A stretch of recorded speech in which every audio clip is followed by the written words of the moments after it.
Today I wanted to talk about getting fitness in without a gym. And this comes from somebody who used to own a gym, that you do not need a gym in order to stay fit, especially if you're a busy parent and you just have a hard time getting it all in.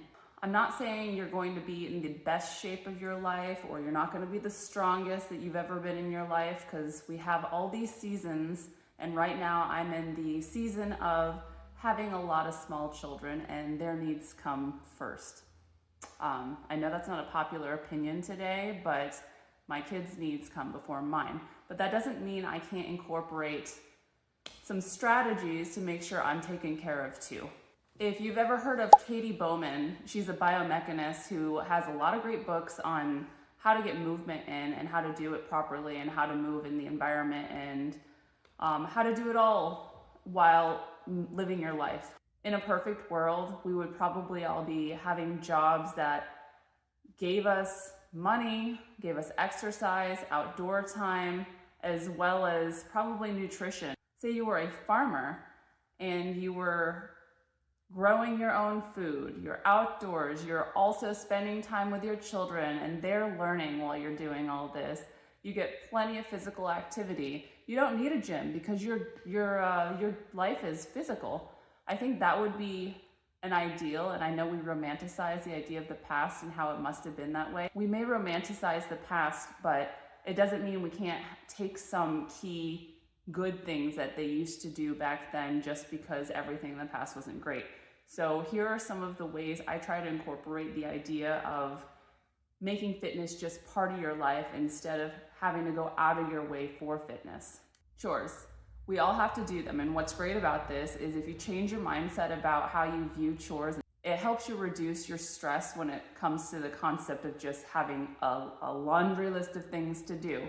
I make chores an activity, knowing I'm moving my body slowly throughout the day, knowing that it's actually very good for me. It's like medicine. So when I'm folding laundry and I have to bend over and pick up more clothes, or just picking up around the house, you've seen a video of me sweeping and mopping this. I used to do this by hand, by the way, and that was really a workout. In the winter time, there is plenty of times when there's some snowstorms and I have to go out and shovel. In the summertime, you can push mow, weed whack, garden. All these things keep you very physical, give you great outdoor time. I like to cover up, but I get in a good sweat session doing that. And people wonder how you do this with so many kids. I've got 4 kids and 3 of them are 4 and under. The way I do it is I just let them join me. If I'm outside, the rule is they are outside. So generally speaking, they're just playing around the yard while I'm doing my chores. Or sometimes they'll pick up their little mini shovel and they start shoveling mulch into the garden like I was doing. So kids, they like to do what their parents do. So if you are showing them how to live an active lifestyle, you're doing a couple of great things. You're spending time with your kids, you're being a good example, and you're getting your fitness in. It's a great way to stack all the activities so you don't have to set an hour aside for the gym, set an hour aside for hanging out with your kids, set an hour aside for getting your outdoor time. Combine it all and try to do it all at once. And it doesn't feel like it's overwhelming. It's just you being practical in your life. It's not very practical for me to just spend realistically 2 hours going to the gym, spending an hour in a class and coming back. It's 2 hours out of my day during waking hours is too much for me to take out 5-6 days a week. This one I got from Katie Bowman. I was always a fan of walking, and so I would walk my neighborhood plenty of times, but you could also make walking practical in your life, as in, I gotta go to the grocery store, so I might as well walk there. And she would go above and beyond. She carries all of her groceries, so you're having a weighted walk on your way back with some of the groceries. And I'm not saying you could do this if you have like a big load of stuff, but if you can try and incorporate walking somewhere that you would normally have to go to anyways, try and walk. I take my children, load them up in my big wagon stroller, and we will walk all the way to the library. I think it's about 2 miles. And we all get our sun, our outdoor, our together time, because there's plenty of time during that where we get to talk about whatever. And I get a lot of exercise because pushing sometimes 3 kids in the wagon is quite, it's quite a workout. And my kids, sometimes they bike, sometimes they're walking with me, so we're all getting exercise, and it's a good thing. If you feel like you don't live close enough to anything that you could walk to, especially safely, the other suggestion that Katie would have is drive to a parking lot close by and walk the rest of the way.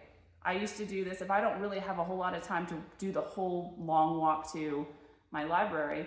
I park next to the library, and it takes about 15 minutes to then walk, and it's a lot shorter, but I'm still getting some steps in, I'm still getting some outdoor time, and it's just a nice way to not have to go into the whole all or nothing. You can get something in without having to do everything. So that's kind of the key to not having the gym and trying to stay in shape. You can't expect that you're going to have things done perfectly.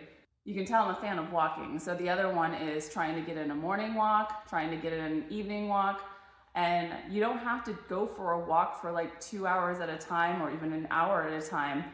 If you have a little mini walk after all your meals, even at work, I used to do that. At work, I would take my lunch break and I would walk the whole time while listening to a podcast, and then I would eat lunch at my desk.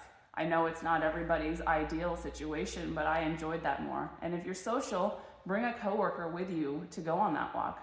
Now, how I get my resistance training in is a little different because it changes depending on what I'm doing for the day. I try to get in at least 2 to 3 strength sessions, and that may be body weight or weights. Sometimes I have to schedule it in like it's an appointment, and I will program into my calendar on my phone as a reminder, hey, do this video that's free on YouTube and make sure you just get it done. Sometimes I don't even want to think about it, and I just find somebody else to tell me what to do. That was the positive thing about going to a gym. I don't have that. Now I have to find a video, make sure I program it, and then, we're all set. But other things you can do is sometimes when I'm feeling extra motivated or I've got the time to really think about it, I might go into my basement and I will get my barbell out and do some squats or some deadlifts or presses. I try to stick with maybe those 3. It's like squat day with pull-ups, upper body day, and then maybe a deadlift day if I'm really lucky. If not, you see me doing those chores. Like when I was lifting logs the other day, that's a lot of deadlifts. And it's practical to life because I'm obviously using my strength to do something I actually need to get done. Another thing you can do is just throw in some movement snacks. And what I mean by that is, you see this grand open floor behind me. It's open for a reason. I feel motivated to just get upside down in a handstand anytime I see a lot of open, clean space. I also have a pull-up bar hanging up on my door to my laundry room. And when I pass under it, sometimes I remember to just do a pull-up. I can't do a ton of them now, but I can at least do one. And that's pretty good. Or sometimes I'm motivated to do other little movement snacks. I will throw in at a minimum things like doing pull-ups, push-ups, and maybe squats or pistol squats just to get my legs tired. Some of the other things I do when it comes to working around my kids' schedule is they'll have a dance class, or right now my daughter is in a martial arts class, and what I do during that time is sometimes I'll walk the parking lot.